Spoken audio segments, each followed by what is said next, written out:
कभी सपनों को सिर्फ अमीरों शौक शौक समझा जाता था। लेकिन एक छोटे से गांव में जन्मा लड़का ये साबित कर गया कि सपने देखने और उन्हें पूरा करने का हक हर इंसान को है। आज हम बात करेंगे उस व्यक्ति की कहानी जिसने गरीबी, संघर्ष और असफलता को पार कर एक ऐसा साम्राज्य खड़ा किया जिसे हम आज रिलायंस के नाम से जानते हैं। ये है अंबानी की कहानी। धीरूभाई अंबानी का जन्म 22 दिसंबर 1962 को गुजरात के छोटे से गांव छोरवाड़ में हुआ।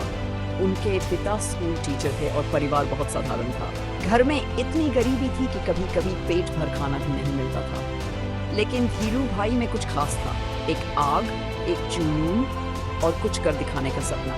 वे बचपन से ही कुछ बेचते रहते, चाहे पकोड़े हों, मूंगफली या अखबार। उन्हें समझ आ गया था कि अगर जिंदगी में कुछ बड़ा करना है तो पढ़ाई से ज्यादा जरूरी है सोच और हिम्मत। पढ़ाई के बाद 36 साल की उम्र में वे यमन चले गए। वहां उन्होंने पेट्रोल पंप पर नौकरी की। सैलरी सिर्फ 3000 रुपए महीने की थी, लेकिन वहां भी उन्होंने कुछ नया सीखा। व्यापार कैसे होता है, वहाँ पैसे कैसे काम करते हैं। धीरूभाई ने देखा कि लोग कैसे तेल का व्यापार करके मुनाफा कमा रहे हैं। यही से उनके भीतर का बिजनेसमैन जागा। उन्होंने ठान लिया, अब मैं खुद का व्यापार शुरू करूंगा। और कुछ सालों बाद वे भारत लौट आए, बिना किसी बड़ी डिग्री, बिना पैसों के, लेके एक बड़ा सपना। मुंबई में धीरूभाई ने एक छोटे कमरे से मजिन नाम की कंपनी शुरू की। वे पॉलिएस्टर और मसालों का व्यापार करने लगे। कई बार घाटा हुआ, कई बार धोखा मिला, लेकिन धीरूभाई रुके नहीं। उनकी सोच थी, अगर सपने बड़े हैं तो तकलीफें भी बड़ी होंगी, लेकिन जीत सिर्फ उसी की होती है जो हार नहीं मानता।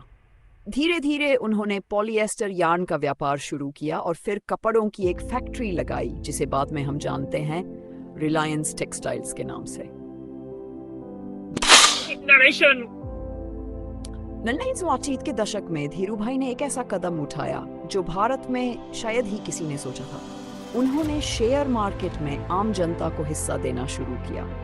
उन्होंने कहा, रिलायंस सिर्फ मेरी नहीं, भारत के हर आम इंसान की कंपनी है। लाखों लोगों ने रिलायंस में निवेश किया क्योंकि उन्हें धीरूभाई पर भरोसा था और धीरूभाई ने उन्हें कभी निराश नहीं किया।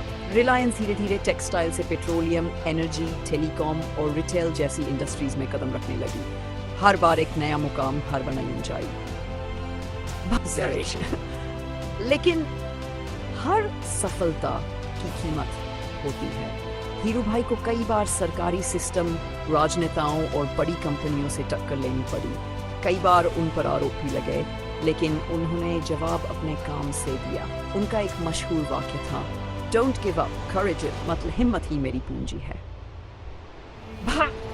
विरासत और अंत, नरेशन। एक ऐसा साम्राज्य बनाया जिसे आज उनके बेटे मुकेश और अनिल अंबानी संभाल रहे हैं। रिलायंस आज लाखों लोगों को रोजगार देता है और भारत की सबसे बड़ी कंपनियों में गिना जाता है। 6 जुलाई 2002 को धीरूभाई अंबानी इस दुनिया को अलविदा कह गए, लेकिन उनका सपना, उनका हौसला और उनकी सोच आज भी जिंदा है। नरेशन अगर धीरूभाई जैसे इंसान गरीबी से उठकर दुनिया के सबसे बड़े उद्योगपतियों में से एक बन सकते हैं, तो हम और आप भी कर सकते हैं। फर्क सिर्फ सोच और हिम्मत का होता है। दोस्तों, अगर ये कहानी आपको प्रेरणा देती है तो इसे जरूर शेयर करें और याद रखें, बड़ा सपना देखने का हक हर छोटे इंसान को। अगर तुम चाहो तो मैं इसी स्क्रिप्ट के लिए AI image prompts, voice over guide या बैकग्राउंड म्यूजिक सजेशंस भी बना सकता हूँ। बताओ कैसे आगे बढ़ना है।